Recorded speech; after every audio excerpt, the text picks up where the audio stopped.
today's episode of MicroConf On Air. I am your host, Rob Wallen. Every Wednesday, we live stream for 30 minutes and we cover topics relating to building and growing startups that are ambitious but fit within the goals of having a real life, not burning yourself out, finding freedom, purpose, and relationships. Thank you so much for joining us again this week. I have a great guest coming up today. We're going to be digging into customer success, or customer support, customer service, customer experience. All things that you really should be thinking about as a startup founder. Before I do that, a couple housekeeping items. If you miss any episodes of MicroConf On Air, they're always available on in our podcast feed as audio. So go to any podcatcher, type in MicroConf On Air, and you should find us in all our glory. And thank you, as always, to Basecamp and Stripe, our headline partners for this year. So today, Sarah Hatter and I are discussing customer support and experience. The title for this one is Adjusting the Customer Experience Journey While Inside of a Glass Case of Emotion. Sarah Hatter is, I know that's a mouthful. Sarah Hatter is the founder of CoSupport, a customer support coaching, training, and hiring consultancy. She's a 2-time MicroConf speaker, and she produces ElevateCX, although not at the moment, much like MicroConf, but she will, I'm assuming, once the pandemic dies down. And that's a 3 times a year conference for customer support pros and product managers. Sarah Hatter, thanks so much for joining me on the show today. Hi, thanks for having me. This is fun. This is a nice reunion for me to get back in the MicroConf land, because your conferences always overlap with ours in the spring. So I think the only times I've ever been able to attend is when I'm actually speaking, which is unfortunate because it's a fantastic conference. Glad to see that you're doing more outside of the in-person event realm. It's a hard adjustment, but it's nice to kind of keep the vibe going, right? Year round. Yeah. We already had it in our roadmap to do a bunch of more online, more digital stuff, releasing the library of all of our videos and doing some live streams and setting up a Slack channel that was already in the works. And then when the pandemic hit, we just said, all right, let's scoot it all up. How has it? I'm curious. Aside from ElevateCX has obviously, you've postponed it or put it on hold for the year. How else have you been impacted?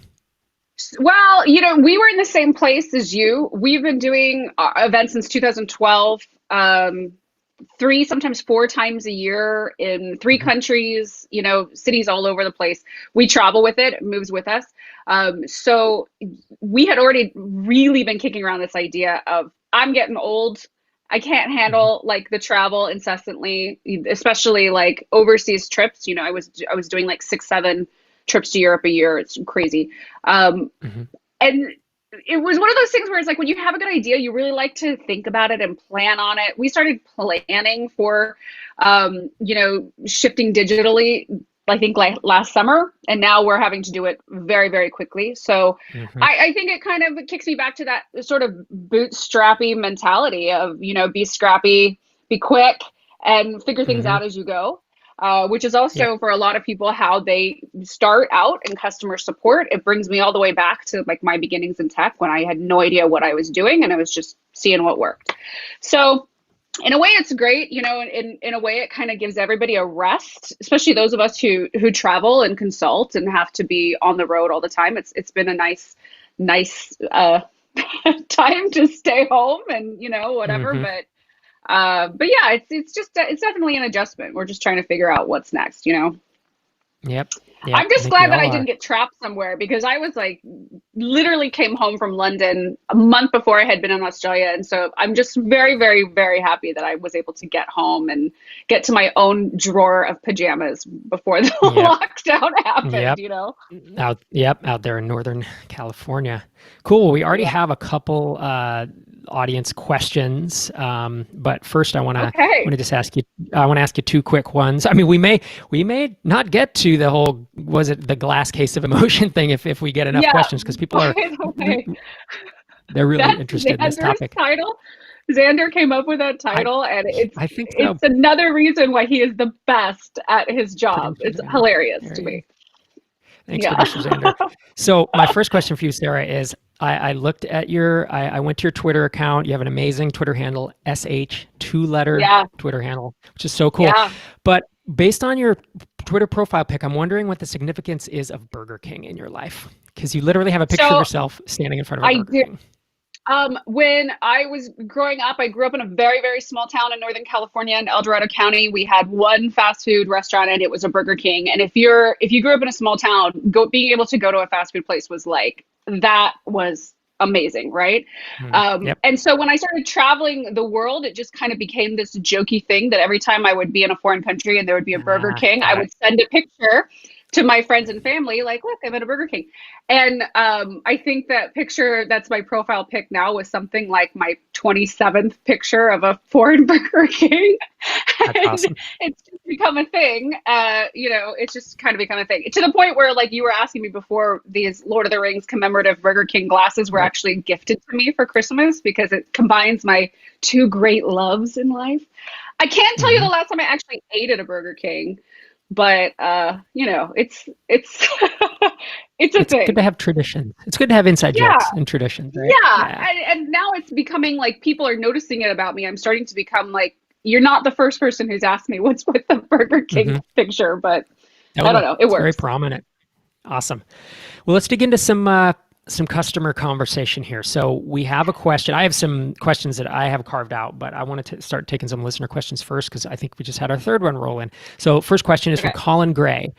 He says, we're wrestling with response times and commitment to them right now. We're a small team with one dedicated support person, and then developers pick up the slack when we get overwhelmed. So he has several questions. So I'm going to ask them one at a time. What's a Okay. reasonable response time to aim for? How much are people paying you? That's the question. Oof. All right. If they're paying you more than, let's say, $24 a month, you owe them a 12-hour window. Definitely. If they're paying more than that, we're looking around 2-3 hours.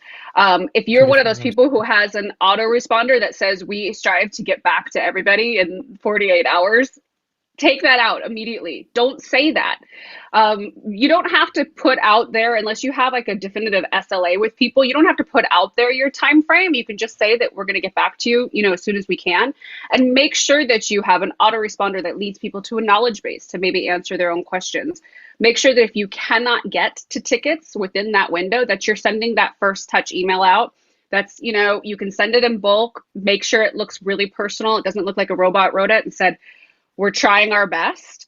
And then, of course, we're going to move on to this question, I'm sure, is like in the next point that you're going to make. But you really have to be careful about triaging the emails that you're getting to first, right? Obviously, bug reports, obviously, downtime, obviously, billing disputes, whatever it is. So those are the things you really want to take a first pass at. Anything else that seems low priority, if it's a feature request or if it's maybe a pre-sales question and you can put it off, that's where that first touch email is really going to come in handy, because it's a personalized email that's not an autoresponder. You're giving people some context about your day, about what their expectations should be, and you're buying yourself a little bit more time to get a real response in. So when you say it's personalized, are you literally typing it out and sending it yourself, or is it triggered automatically? No, the trigger automatically is one that everyone should do anyway, that autoresponder. Whatever help desk you're using, all of them have it. Make sure, like I said, that it sounds, it's not one of those received your request kind of like template email that Right. I think is like out of the box. Personalize Yep. it a little, point people to the knowledge base, point them to onboarding material that you have. Again, that's another part of like buying time, is that it's leading people to education that might answer the question while they're waiting for you.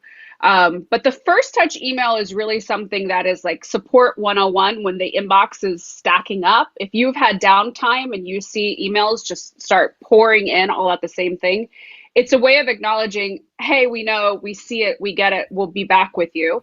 And it gives people like an opportunity to say, okay, what is our real time frame for getting back to these people? What are they all asking? Triaging through your inbox, are they all the same? What's priority here? And then replying as fast as you can to those once you've sent the first touch out. I think people are used to seeing the autoresponder, but it's more of like an acknowledgement that your email was received. So sending the first touch a few hours later is more of just I'm going to try to get back to you as soon as I can. I just want to let you know it's going to be a little bit delayed. And that's okay. Right. That puts some humanity in front of whoever it is requesting this. It's not just a triggered email and it's not a canned reply. If it needs to be, we can't reply. If you're looking at hundreds and hundreds and hundreds of tickets that are just sitting there waiting for someone to get to them, make sure it's really, really well written and that it's really personal and that it's, a little bit friendly and casual and funny. Mm-hmm. Cool. And so then I think you already answered his next two questions, because he basically said, his first question was, what's a reasonable response time? And then his next two questions are, do you communicate that to your customers? And if so, how? And you say no. Right? I don't think you need to. I think it sets yourself up for a lot of anxiety, and it certainly sets customers up for a lot of anxiety if you're going to promise them, I'm going to get back to you in 2 hours. I mean, the point of all of this really is to surprise and delight. We know that, right? That's sort of age-old saying. But what we don't want to do is also the opposite of that, where we're leading people into bad expectations. Like, I'm not even going to hear from you for 3 days. I'm not even going to get to you. That's immediately going to trigger them to go to social media. It's immediately going to trigger them to try and reach out other ways. If you say email takes 2 days to get back to you or whatever it is, I think we're starting to see, part of the reason we're having this conversation is because emotions are heightened for everyone across the board right now, whether it's customers or developers or even people working in CX. We all have kind of amped up a little bit our expectations of people and, maybe some of the anger and rage that we're projecting onto them too. You don't want to you don't want to create reasons for people to be even more irritated with you. They're already writing you a support email. That's already a point of failure. So just try to ease it in there a lot more. If you have an SLA with your customers, if you're doing enterprise level or, huge contractual software obligations to them, then that's a little bit different because maybe they already know that they're going to hear back from you in 12 hours. But I just say, as soon as we can, we're specifically talking about the inboxes blowing up right now. So we're modifying a little bit of our language and a little bit of our behaviors here. But I think removing all anticipation of when they're going to hear from you is going to settle them a little bit. It's going to buy you some time, ease things up. And then when you are able to get back to them within that 2 or 3 hour window, or maybe by the end of the day, it's going to really, really surprise them. Cool. Our next question is from Mason Hensley. He said, can you describe custom tools / functionality teams have built that make customer support flows easier? For example, an easy button to extend a trial, CRM syncing, having the lifetime value in your CRM or your support system. You have any others off the top of your head that you've seen built that really help your support team? Yes, I think that there's a few help desks out there that allow you to trigger follow-ups with customers. I know Zendesk does it. I believe Help Scout does it. And these aren't necessarily things that teams have built, but they're things you could replicate very easily if you're not using a help desk. We forget to follow up a lot with customers. Happy customers, new trial customers who convert, people who we save from churn, or even angry customers who we just have a tense interaction with. We forget that those are very important people in 1 or 2 weeks to follow up with and to see how they're doing. The first thing we want to do is put them in the archive and never think about them again, right? But a better response to it is to be responsive, even when we don't want to be. Make sure that they're okay, that they figured things out. Do they need any more help? Because especially if there's someone who you've had to escalate, or there's someone who was really angry about a situation, most likely they're not going to want to reach out to you either. So I think it's a really good way to, again, churn prevention is always on top of mind for a lot of people, especially those escalated tickets. But it's something that just puts forward, again, I'm going to say it, that word again, your humanity. The fact that you really care about your customers and you really think about them and you really want to be a part of their customer journey. So you can trigger that on anything where someone has complained about something, a billing dispute perhaps, or they've had an issue or a bug that you had to fix for them that went back and forth. I think it's a really strong idea to just set those triggers to be reminded to follow up with people. It's really rare to see it when it happens live. I mean, I don't know if as a customer you've had that ever happen to you, where you've had an issue and then a while later you get a personal email saying, how are things going? That isn't like salesy or automated, or it's not like some sort of like a drip process. It's like a real personal email. It just, I think, shows the attention. And that's what a lot of people want as customers. They really want really good, sharp attention from, people who are creating the products they're buying. Right. Yeah, very cool. All right, next question from Forrest. What's the best way for support teams? Actually, if you're in MicroConf Connect and you have questions, please feel free to keep them coming. I feel like Sarah could do this all day, even though we'll I stop in 15 minutes, of course. could. I know. I'm I don't think happy to. You can also hit me on Twitter. I'm happy to talk about this stuff. It's really, as they say, my wheelhouse. Sarah has forgotten more about customer experience than I will ever know. Let's just put it that way. So, if you want to have questions, if you want to ask questions in the MicroConf on air, you need to be in MicroConf Connect. You head to microconfconnect.com. You apply. You get into our Slack channel. We have about more than 1,000 people in there right now. 1,000 founders and aspiring founders. Excuse me. It's a great group of folks, highly moderated, and that's where these questions are coming from. So Forrest asks, what's the best way for support teams to measure the customer experience for improvement purposes? Well, everyone's going to tell you, customer satisfaction and, thumbs up, smiley face. I think a lot of that is bullshit. A lot of that is emotional responses to a singular incident that somebody had. Once again, we talk about the idea of customer support. What is it? If someone has to write me an email about whatever it may be, I don't understand a product. You're billing me too much. I'd rather have this feature. This thing doesn't work. Those are all points of failure. So judging how people think about you or your product or whether they're going to continue to be customers based on a smiley face is, a little bit of an archaic way to come about this stuff. I think a better way to do it is really seeing how they respond to things like onboarding campaigns, seeing how they respond to other educational opportunities, whether you're doing online classes or courses or office hours, whatever it is. Are people interested in that? People's interest and their engagement with what you put forward really shows a lot about how they value your product. I think feature requests, the things people are asking you to build for them, is a really important indicator of how likely they are to continue to use your product, because they're looking for ways for it to become more sticky for them. They're looking for ways to invest more time, probably more money. And so they're not throwaway emails or things that you just say, no, sorry, get out of here. Go find another product that does that for you. That's a very easy response, but the hard response is to say, what value does this have in the future of this customer and the product, right?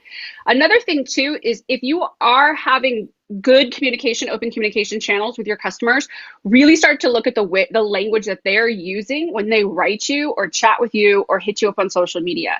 Look at the words they use. Is it more weighted on positivity about your product? Is it more weighted on curiosity about your product? Is it more weighted when people are writing you support emails? Are they raging with, maniacal anger because this weird feature set is just not working right for them? So those are all like more experimental things, but there's opportunities in all of that to really read between the lines about how customers are viewing your product and what their engagement level is. KPIs are great, but they don't tell the whole story. Statistics should be the baseline of what our customers are actually doing and thinking. And all of us, I think, MicroConf is so great at educating people on tools for things like churn prevention, right? And drip campaigns. And there's so many tools that you can use. But unless you're getting down back into who are these people who are buying my product and using my product and what are they saying about it and thinking about it and feeling about it, then you don't have a full story there. I also think that triggering customer interviews and case studies is like the top of mind thing that you should be doing, especially if you are building a company that's in that 1 to 4 year mark. You should have monthly interviews with customers, like constantly. If you have one customer that you interviewed 4 years ago, you should be going back to them every year and saying, what has changed? What do you think about it? What do you feel about this? And the other thing to remember too is that you're not going to save customer relationships and the way that they think about your product by doing a redesign every year. You're not going to save their emotions towards your product by changing a color scheme or a typeface or moving a hamburger menu. None of that really matters. What matters is the communication that you have with them, the language that they're using, and what they're telling you. And if you don't have those open communication lines, if you're not seeking them out, they're not going to be telling you stuff. Yeah, it always bothered me. I worked at a few companies where they wanted to boil everything down to numbers only, where it's like NPS and response time hours and thumbs up, all the stuff. And what you're saying is, yeah, that's where you start. That's your baseline, but be a human about it, right? And you have Yeah. to think about like, how would I measure? I mean, Rob, you know this, you're married to a psychologist. How do you measure the health of a relationship year after year after year, or month after a month, if especially if it's a new Yep. relationship or a new friendship? You've got to Yep. start thinking of putting that humanity into how you think about your customers. The other thing too is I think a really valuable KPI, if you want to get into that, is customer effort score. How hard is it for them to learn this product? How hard is it for them to make it sticky? How hard is it for them to get deeper into the product where they're more invested and can't leave it? That's our goal. Those sort of things, looking at your customer support inbox, is it an entire page worth of emails that how do I do something that seems really obvious to your development team? That's a problem. That's something to look into. So customer effort score, there's a lot of plugins and opportunities out there in the world. Just Google it. You'll find stuff you can use for that. Cool. And just quickly before I go to the next question, I have used at Drip, we used Help Scout, and then we got Yeah. acquired and we switched to Zendesk. And I liked Yeah. Help Scout personally because it was simple and it felt very like one-to-one. Zendesk wasn't terrible. It certainly was not as bad as like the generation of customer support stuff that came before it that I had seen. Are those your, like, Right. if someone were to say, hey, I'm just getting started today, we're 2 people, 3 people working, what is your go-to for like early stage? And then where do you kind of recommend people migrate up to if they outgrow it? Yeah, I don't think anybody on listening to this should be using Zendesk. Sorry, I love Yeah. Zendesk, but it's an enterprise level It's software, beefy. and Yeah. it's built on the marketplace. It's built on, you got to buy this edition and this edition and this edition, and you got to have a sales manager, and you can't upgrade to this until you talk to your sales manager. And there's people's whole lives out there in enterprise land where that's their job, is tool Yep. set to talk to the sales manager. That's not you. So I think right now, Help Scout is probably the best one. It has a great integrated marketplace as well. It's, all the stuff you need, and it's none of that bulk. It doesn't distract you. I know founders, I'm a founder myself, and I know we get very distracted with new ideas that come along that we can add to this integration and all this kind of stuff. And what you really need to focus on right now is the emails coming in and the emails going out. That's about it. So until you get to that place, I usually tell people, like, if you're getting 100 or less support emails a day across all categories, stick to the smallest opportunity. For some people, that might be a shared Gmail inbox, which is easy to hack, completely easy to use for a team that size. Even, shared, like I said. Help Scout is probably the next best option if you're ready to like move on to an actual, reportable, integratable help desk. But Zendesk is like, you've got 10 plus agents churning through 1,000 tickets a day. It's just not necessary. Great product for what it is. It's completely revolutionized how enterprise, large scale legacy brands do customer support, but it's just not necessary for startups or growth stage companies at all. Very cool.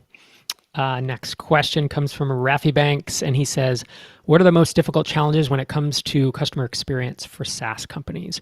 Are they specific to onboarding, product training, getting feedback, etc.? Thank you, Robin Sarah.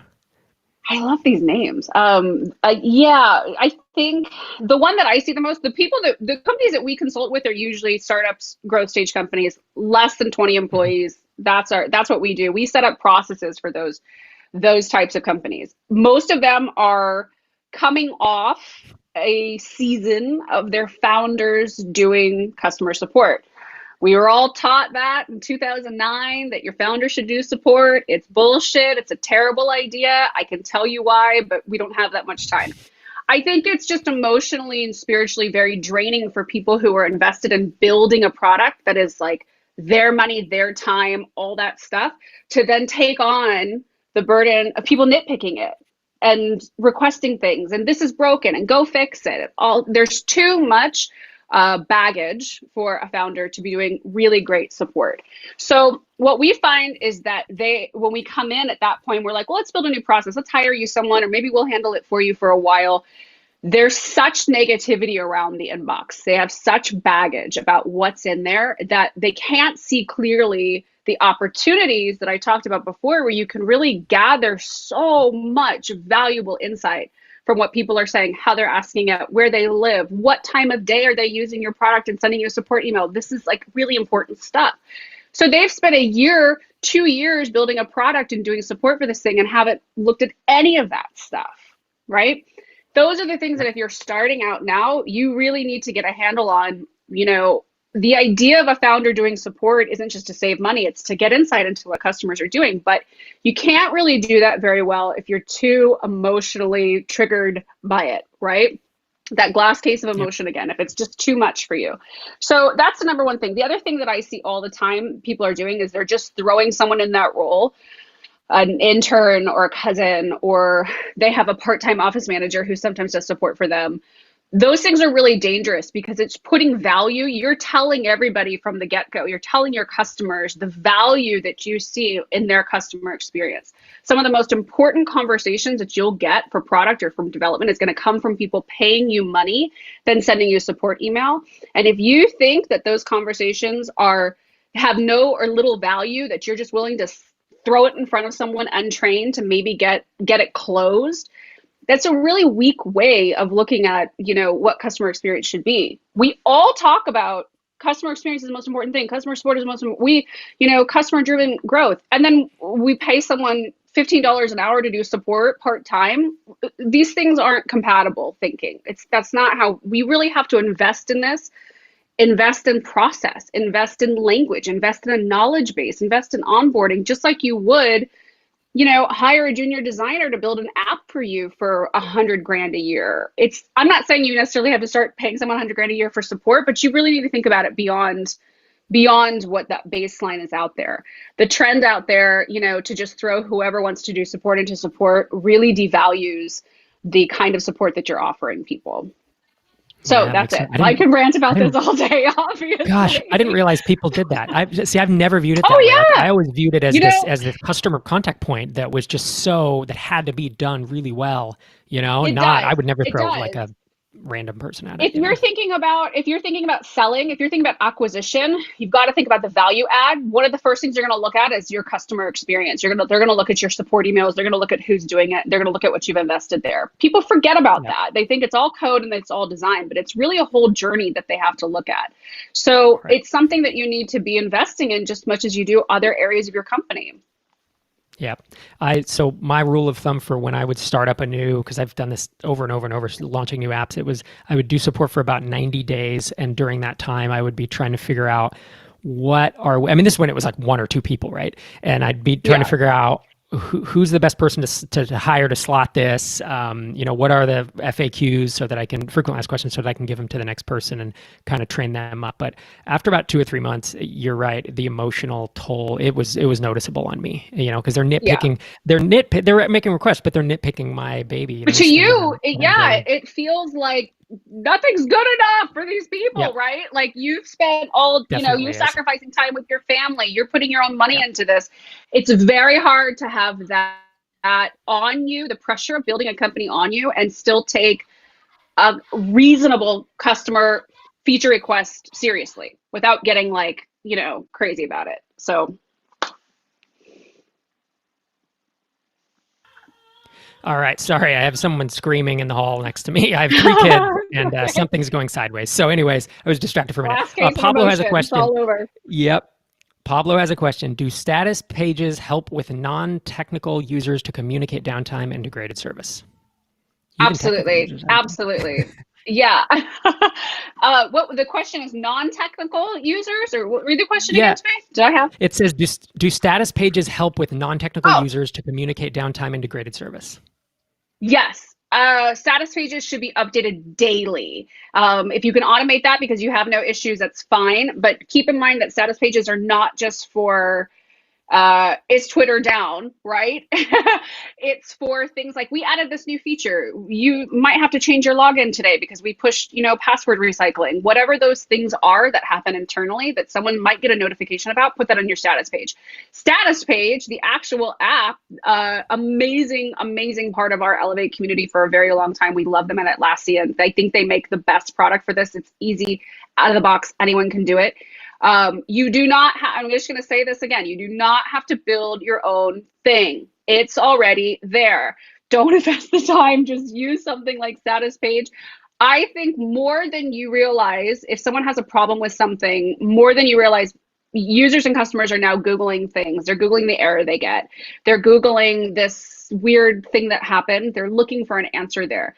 They're not going to go to your knowledge base and they're not going to look up your onboarding email that you sent that explained this exact predicament to them. They're going to go to Google. And so if you have a page that is top of mind that has errors on it, or it has your status or whatever they're looking for, it's going to be a good opportunity to reassure that customer, but also eliminate or defer that potential support email coming in. So I think they're very, very useful if you are not having issues, if you have all clear, all green, and someone stumbles upon your status page, or it's something that's prominent in your app that people are clicking, make sure that you're also using it for app updates. If you even want to get quirky about it and start putting, tip of the days on your status page, it's being seen. It could be seen by someone. So might as well use the real estate, right? Indeed. Awesome. Well, we are at time. Rafi Banks had another question, but Rafi, you can hit her up on Twitter. You can hit Sarah up. She's at SH. If you want to find out more about what she does day to day, that's at CoSupport.com. Sarah Hatter, thank you so much for joining me today. Thanks, everyone. Bye. Awesome to see you again. So coming up on May 20th, next Wednesday, same time, same place, we will have Val Geisler talking about the talk she had planned for MicroConf Starter before we had to cancel it. So she's going to be talking about how performing onboarding email audits can help with customer retention. See you then.